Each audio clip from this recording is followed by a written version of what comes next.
This is Traders Workshop with Adam H. Grimes.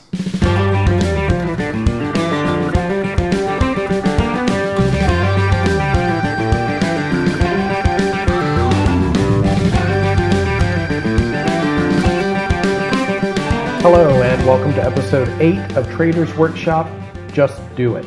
I'm your host, Adam Grimes. You can find more of my work at adamhgrimes.com. And you should also follow me on Twitter at AdamHGrimes. So this episode is a little bit different. I sat down with Tom. Tom is my partner at both Market Life and Talon. And we had a hypothetical conversation with a new trader. We've done a lot of work, a lot of talking about how to get started, how to think about the problem of trading. But the point of this conversation was what you need to do to get started. So with that, here's the conversation we had. Okay, hello everybody. So I am sitting here with Tom. Hello. And we're doing our first joint podcast like this. So it's a little bit of an experiment, and I think it'll go pretty well, but we'll see. Yeah. We will all know in about 5 minutes how this is going. So we've actually been talking about doing this for a while. We wanted to do a series of podcasts to, I want to say like TA 101, I think was one of the ideas we threw around, but kind of like, how does somebody get started trading? Because when we really talked about it and thought about it, we realized that you don't need to know anything to trade. True. But there's some caveats. There's some big caveats. And one of the real dangers is not only do you not need to know anything to learn to trade, but you can get very lucky being a complete idiot. Yes.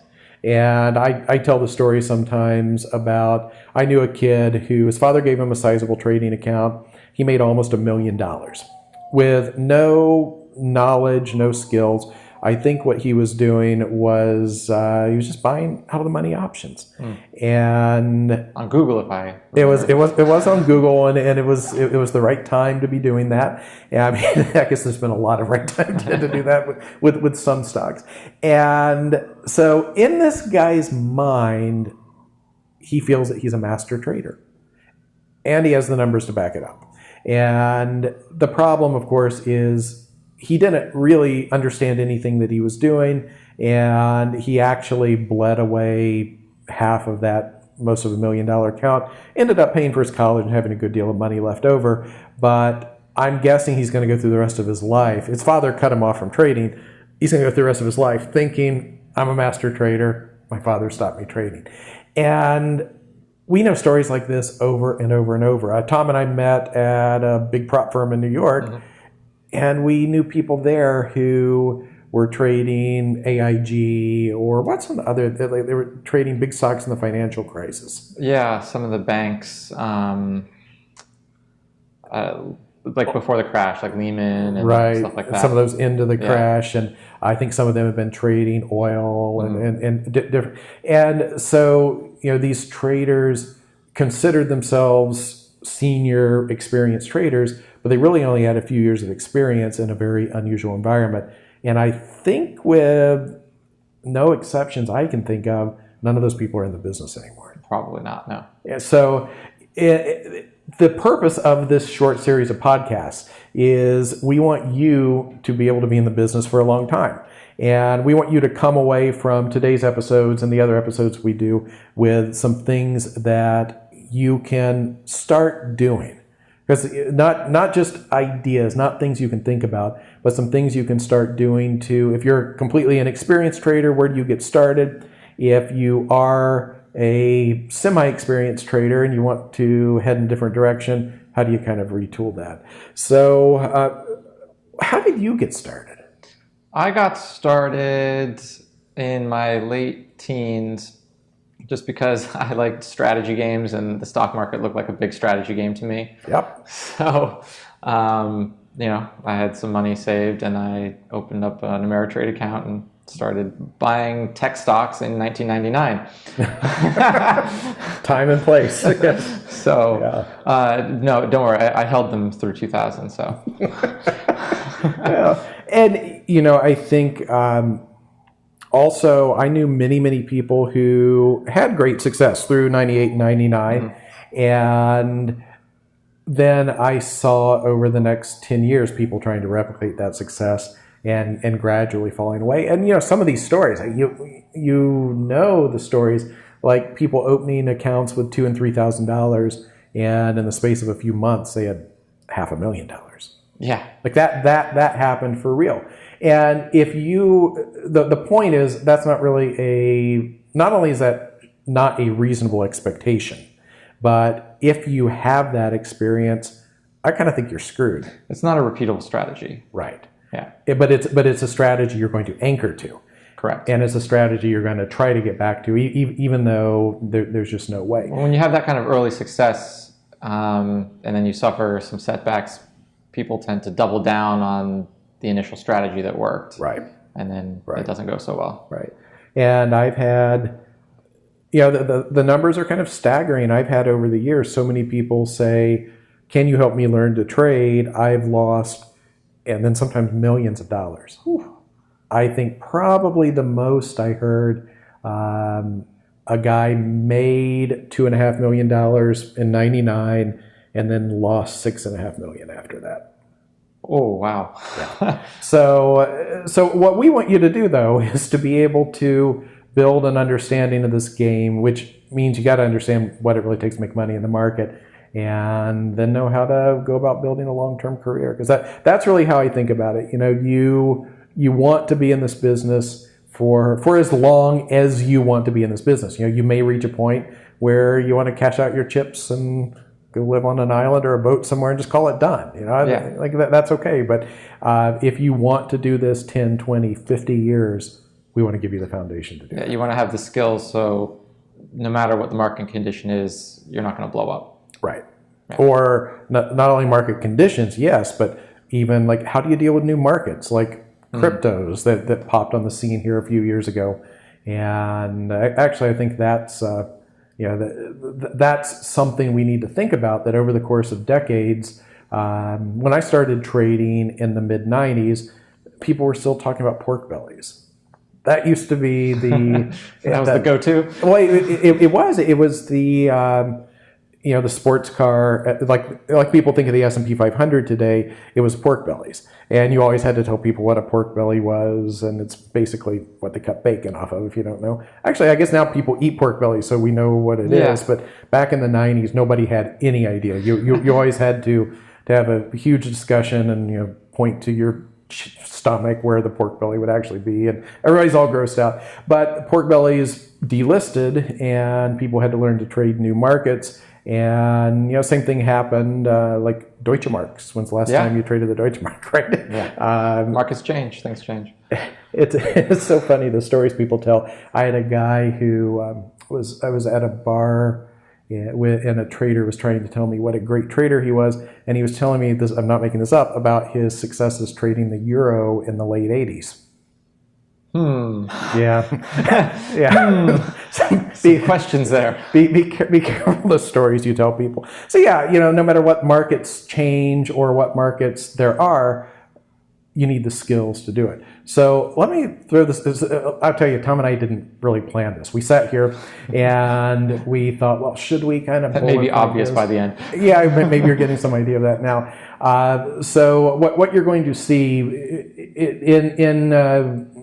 to prefer that. Okay, now I'm not using actual English. Okay, so rather than giving you like some kind of structured PowerPoint presentation, you're going to really hear kind of a raw and sometimes rambling conversation. But I think that will more accurately reflect what we honestly think about the topic. That's the hope. Mm-hmm. So this is completely unscripted. How would you tell somebody to start? Well, I've been thinking a lot about that. Good. And I think we've both had, lots of people come to us asking how to learn to trade. And one thing to realize is it's actually a little bit difficult to immediately put yourself in the mindset of a completely new trader after so many years. And you realize that if someone Googles how to trade, they're just met with like tons of information. They have no idea what's good and what's not. My go-to has always been to refer them to your course. actually. Thank you. Thank You know, you. even before we started, you know, to work together, I'd be like, go check out Adam's stuff. You'll learn a lot. Thank you. It's a good vote of confidence. I think part of the journey is just starting to do it on your own, even if it's just a paper trading account. I think you have to be able to sort of discern what information is going to be valuable and not, and know that you'll probably go down some paths that will lead you, you know, that in a not productive direction, but that's just part of how it goes. Right, right. But it can also be hard to know when you're on one of those paths, especially since there's a lot of stuff out there, a lot of material where people make claims about certain strategies or this or that working, and they don't. And sometimes it's a lack of your knowledge as a beginner, Yeah. but not always even. You know, like sometimes I'll have people that I work with will say, is this worth exploring? And they'll give me an idea, maybe something they came up with, or something they, you know, they got an idea from somebody else. And I'll tell you, even with my experience and all of the different ways I've seen to trade, like, I don't always have an answer for that. Right. Sometimes the best answer is, well, you know, maybe you can crunch some numbers on it, but then what you probably need to do is just get your hands dirty and see what happens. And I think that's also, I've been thinking a lot, and we've been talking a lot about what I have gotten wrong in recent years. And I think that your emphasis here on just doing it is much needed. And I think one of the things that I've gotten wrong is that sometimes I'm a little theoretical, you know, like, let's think about the theory behind it. Let's think about the statistics. Let's think about stationary, you know, so like you get into all of these tests, but your point, you got to just do it. Yeah. I think a lot of people maybe think they are learning to trade, but really what they're doing is they're just following someone else's trades. It's kind of a time-honored and, in my mind, a highly questionable way, right? The follow me trading systems. And we've seen those. One of the things that we have decided with this podcast is we're going to try to not drop many links, because hopefully this will be evergreen. You know, if you're listening to this in 10 or 20 years, the links will no longer work. But there have been, over maybe the past 5 or 10 years, a real proliferation of these follow me sites where you can even directly hook your account up, and you can do somebody's trades, or you know, maybe they're running a robot. You're hearing the robot term a lot. And you know, I mean, all of this stuff is the same stuff with a different label. Ever since there've been computers, there have been semi-automated trading systems, but I don't think that's how anybody really learns to trade. Right. And we've worked very, very hard with the work that we built at MarketLifeTrading.com and TalentAdvisors.com. We have specifically not built follow me systems. And it's a little bit of a complicated thing, because we want to give people valuable information. We want to tell you, hey, here are what we think are good setups. Here's how we would trade them. But then you have to trade them. Right. You have to make the trade. And I just never seen, and you know, I would do it if I thought that somebody could be successful, but I've never seen anybody achieve any significant degree of success following somebody else. Why do you think that is? Because it's kind of like being a passenger in the car. You're not going to learn how to drive. Or where you're going. Yeah, like you also learn a route much better if you're the one driving it. Yeah. You know, if you're the passenger, someone asks you, how do you get back? Like, I don't know. No idea. It's like I was just. If you drove it, you have a better idea. That's very. Even though you're both, you know, in the same car, going on the same road. Just a completely different experience, having your hand on the wheel. Yeah. And also a completely different sense of responsibility. I think it can be important to see what other traders are doing sometimes, just because you can learn from that too. Definitely. So it's not that there's no value in seeing the execution of another trader and maybe using some of that for yourself, because executing that trade yourself, you can learn about it too. Mm-hmm. But your plan can't just be, I'm gonna, you know, get these trades in my inbox and then just, you know, pull the trigger and not think about it.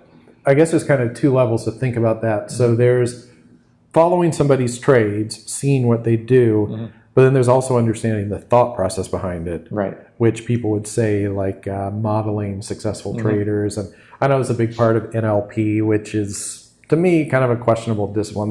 That's a whole separate discussion. But one of the books or series of books that I've always recommended people read is the Market Wizards books. Yes. Which I think there's some negatives, because you see some people who, let's face it, took some crazy chances and it worked out. Yep. And you don't hear about the people who took the crazy chances and Yeah. it didn't work out. And I also think maybe markets are a little bit different now. I don't think you should open a trading account with $3,000 that you put on a credit card. No. and you're probably not going to blow that up to tens of millions of dollars. It's just the world has changed in some ways. But what I do think you get from Market Wizards is insight into seeing what goes on in traders' heads. Right. Which even if you got somebody's trades, you wouldn't know that. Like why am I getting in here? And it's unless you're purely systematic, it's never as simple as I get in here and I get out here. Right. That's one of the things we try to give people in my analysis is like, I get in here, I don't know if was it just last week, I was telling people, so again, if you're coming to this later, U.S. stocks have been in a rip-roaring bull market. We had a big setback this year. And then the second half of this year, this is September of 2018, I hope. Yes, it is. Yes, it is. It is. It actually is. We've had this kind of weird thing where U.S. stocks have climbed higher while the rest of the world has been at best flat to down. And I try to tell people like all of as much as I can, my mental process, like I've been saying, you got to be a bull in U.S. stocks. You got to focus on U.S. stocks. But there's also a lot of insecurity. I don't want to use the word insecurity because you still do the right thing, but you're always thinking around the corners. You're always thinking if I'm wrong and how I'm wrong. And even if as a developing trader, you get that on a daily basis, it might kind of be overwhelming because I think it's absolutely overwhelming. How do you put all that together? It's really easy for a new trader to be overwhelmed. Yes. So how do we avoid that? How does that new trader start and not be overwhelmed? Yeah, it's a great question, especially since a lot of people can start trading and they're in different places. Some people, would be fortunate to have a mentor, someone who is an experienced trader, but someone who's not, and just going off of Google searches and YouTube videos will have a much different experience. Right. So if you, I think, are working with someone who's experienced, I think hopefully they know how to sort of drip the information to you. Right. Start you small, give you small things to do. Maybe, here's a list of books, read some of these books, start paper trading, learn about probability a little bit. It's, there are a lot of things that are going to be really important later on in trading that aren't immediately applicable or obvious. Right. That I might recommend someone to do. Agree or disagree? Normally I would agree. Yeah. But I think maybe I've infected you because are we back to being a little bit too theoretical?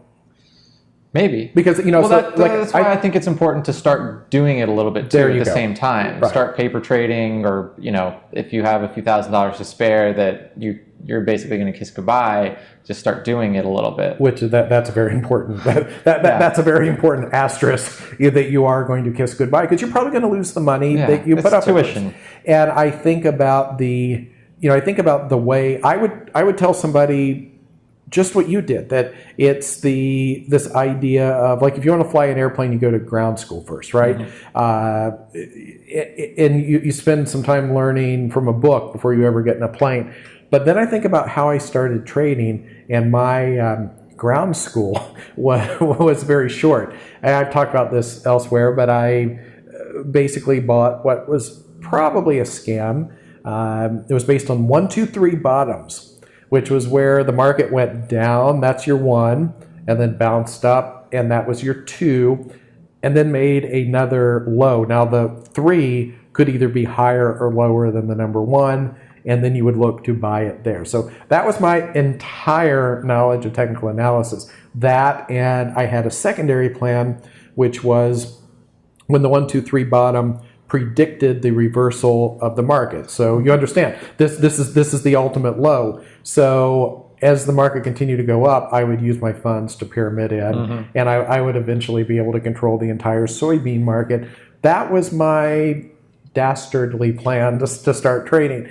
Now, we're laughing about it now, and it was in fact pretty dumb. But I think the one thing that I had from that was I did a little bit of reading, not nearly enough. I opened an account, didn't do nearly enough on the broker, but then I started trading. And right away, I had that experience of, let's not even say making and losing money.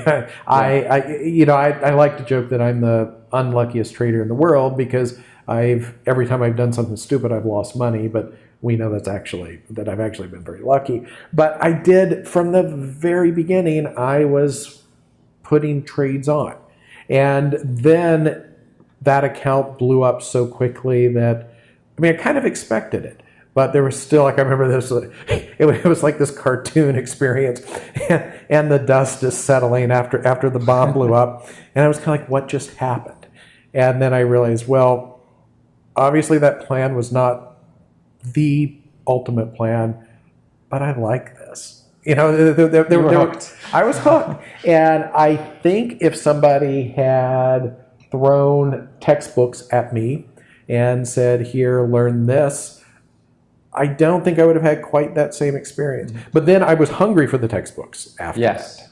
And I think maybe, you coming from that experience, and I had a different but similar experience. Very similar, we're probably going to be very cautious. You saw green at first, though. That was the difference, right? You made money.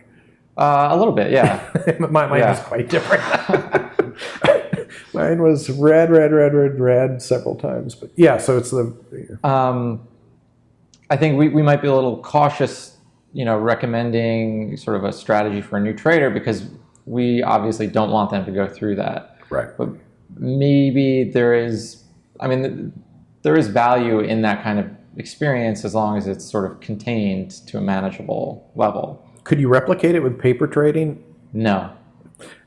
I tend to agree. Because you just don't have the same emotional, even if it's money that you can, quote, sort of like afford to lose, you still don't want to lose it. And you still... and you're still going to think about what else you could have done with it. Yeah. We had not rehearsed that answer at all. One of the things that I think is a little bit different about my work and perspective is I think paper trading is actually quite valuable. A lot of people will tell you paper trading is worthless, and they'll tell you it's worthless for exactly the reason Tom just did, that there's no emotion involved with paper trading. And then I will talk about what you can get from paper trading, but I think for this particular aspect of the experience, it is worthless because you have to have that emotional reaction. But if you're in the position where you really don't have any money to risk right now, then you shouldn't avoid paper trading. You should just dive into that. It's better than nothing. Exactly. Right. Yeah. And I think is it fair to say that there's almost two separate things you need to understand here at the beginning? There's how the market moves, and there's how you are emotionally. Yeah. And if you open a small account, and by the way, we know people are listening to this for all over the world, so we know if we throw numbers out, what is somebody might say, well, what's a small account? Depends on the person. It depends on the person. It depends where you are in the world. I guess I would say that what is too small? Well, too small depends on the market you're trading.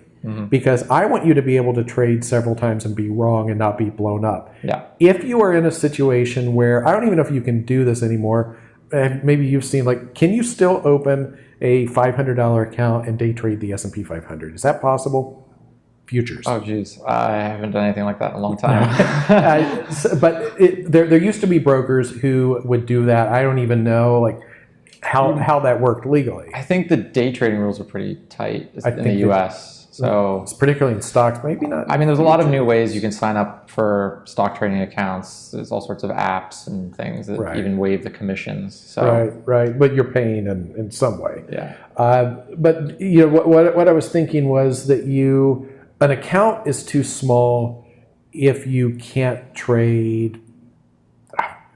If you can't be wrong, maybe 10 times at the beginning? 10 was how I was thinking. Okay. You want to be able to have 10 losing trades in a row. Because my point with the $500 S&P trade, you literally could be out of business in one trade. Oh, definitely. And you probably will be out of business in two trades. And that's not a very good experience. No. But you don't learn anything. You're just you hit the button and then you're out of money. What happened? And that was so I was swing trading, which we'll talk about terms a little bit, but I was trading on daily bars agricultural futures in an account that was just a few $1,000s. So that kind of was my experience.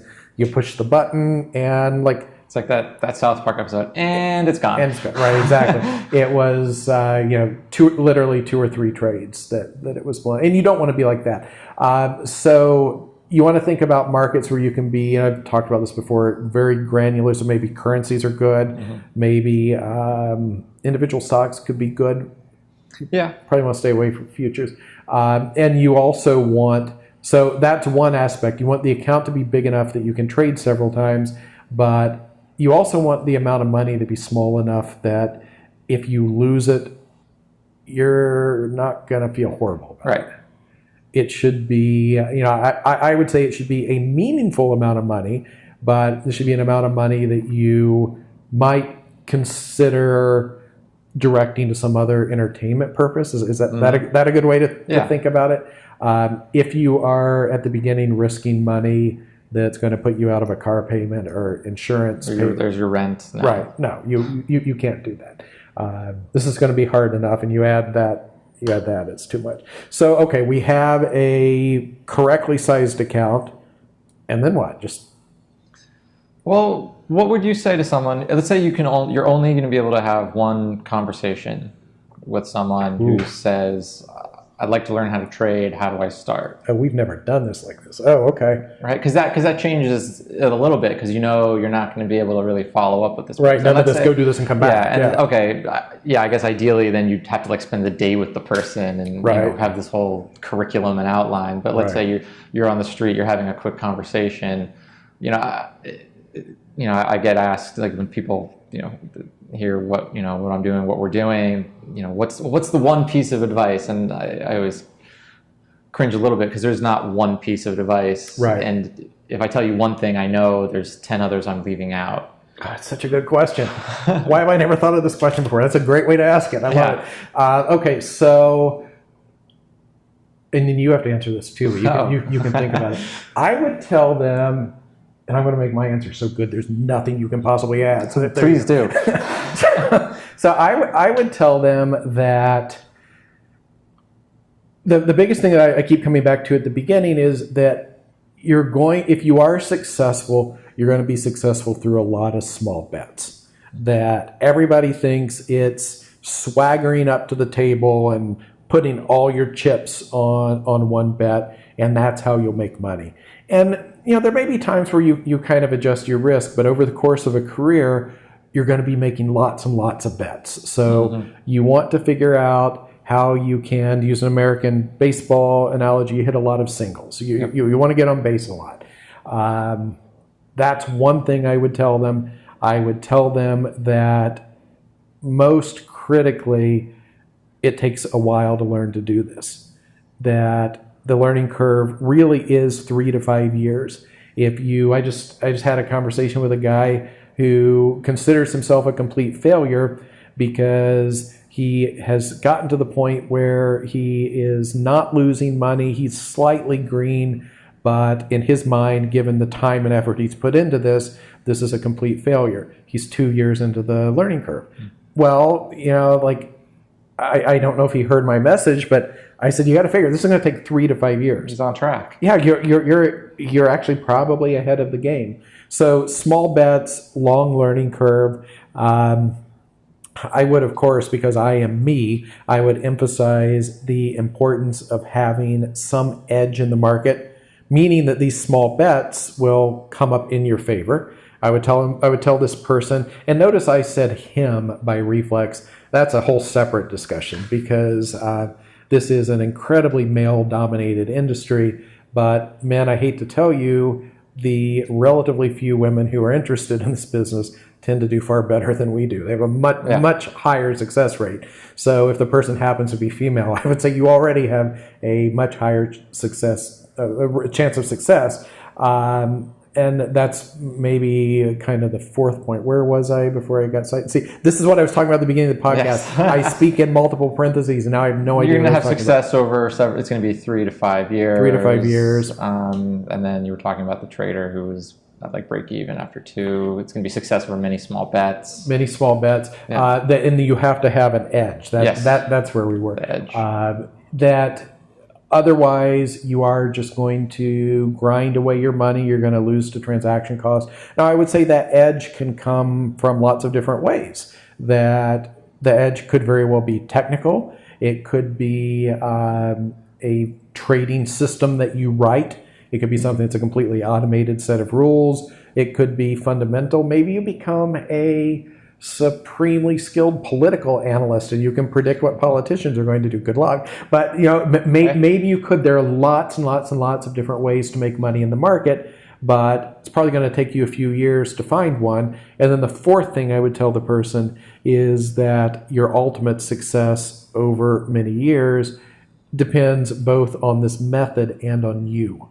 Yeah. So like your emotions, and look, we're all with these weird mixes of being overly aggressive and overly fearful at the wrong times, and you have to learn to manage that.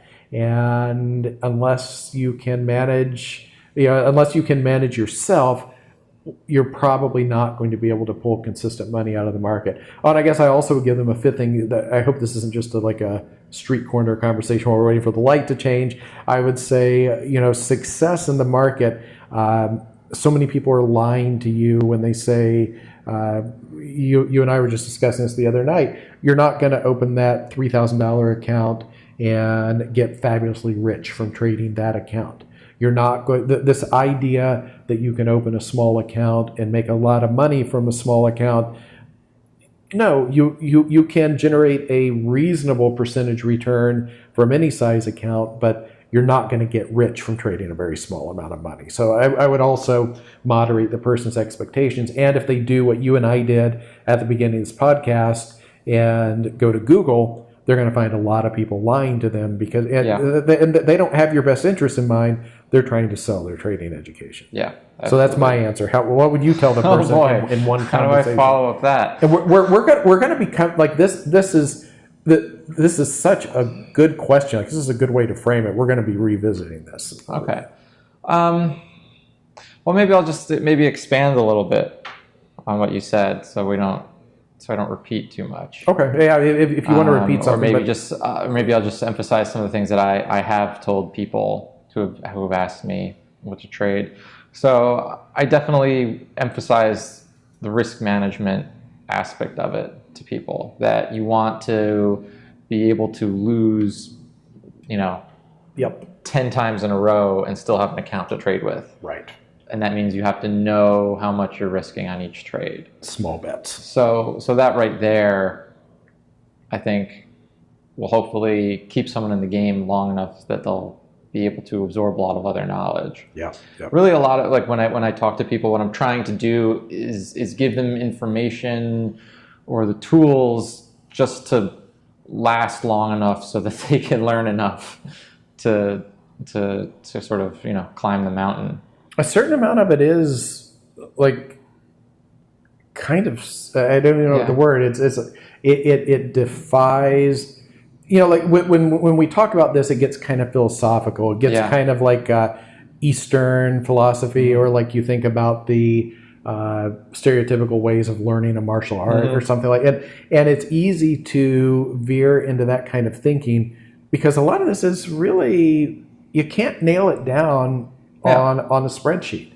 And I've struggled with this, like I always want to be a better teacher. I'm like, how can I help people? And I think it's because it's a growth process, and you can shape somebody's growth. Just like, you can prune the plant, you can tie it, you can direct it, you can fertilize it, you can give it light, and it probably will grow, but it's going to grow at its own rate, and you can't force it. Right. I mean, if the sort of like some brass tacks specifics, I would tell someone, open up a free Thinkorswim account, start paper trading, try some different strategies, try to emulate what you would do with real money, even though, understand it's not the same. I'd recommend books. I'd certainly recommend your book, Adam. Thank you. The Art and Science of Technical Analysis. But other books, like we mentioned, the Market Wizards book. I'd even recommend some just books that have become sort of common knowledge amongst traders, like Reminiscences. And I'd be interested sort of what their takeaway is from that sort of thing. Which is a book we both have a kind of love-hate relationship with. I really enjoyed it, but I think I took away some different lessons, but maybe that's for another show. Probably so. I feel the same way. Yeah, that, and one of the first books I read that I really enjoyed wasn't really about trading per se, but just investing. Peter Lynch, One Up on Wall Street, I think is a... Agreed. That's, if I remember correctly, it's been a long time, he's basically advocating like common sense approach to buying stocks. And some people have suggested that, again, that approach doesn't really work so well anymore, but I don't know. It is kind of an evergreen approach. Yeah, and I think it just can give you some interesting insights and keep you, just makes you more curious. Have I ever told you about my call on Google in 2007, 2008? I don't think so. So the point here is that no matter how much you know about markets, you're going to be wrong a lot. And I was ranting in 2008 about how's this stupid company make money? Like this is, and I understood, I had an MBA. I understood how business worked. I understood how advertising revenue worked. I understood some about the mechanics of a search engine. I kind of got it, but I still thought there is no way this company can be as big as it looks like it is. This is just. I was completely wrong. On the other hand, I was exactly right about Amazon. I thought it was going to be the best retailer in the world. But and this goes back to our idea about how you're going to need to take lots of bets, because no matter what, you're going to be right, you're going to be wrong. Peter Lynch book is a good book. What else? We're looking at my bookshelf. I actually also think that in addition to the Market Wizards books, Jack Schwager's books, they are futures focused. Yeah. So he had a complete guide to the futures market, which has been reissued, and I have both the old and new version on my shelf. And then he has separate volumes on technical and fundamental analysis. So going back to my history, when I blew up those accounts at first, I told you I didn't want textbooks at the beginning. Well, once in that cartoon image with the dust settling after the box exploded, I thought, okay, if I'm going to learn to do this, I'm going to have to learn stuff. Then I did want the textbooks. Right. And in reading the Market Wizards, Jack said that one of the ways that he separated people who were serious was that he would recommend that complete guide to the futures market. So I bought it and found it to be quite difficult to get through. But it's it's an old book. Everybody always wants the new books, but if you can get to that book and understand everything, that is a very, very comprehensive introduction to a lot of what you need to know. I guess I would also say just try to keep a balance of having an open mind, but also being critical. That's hard. It is hard. Yeah.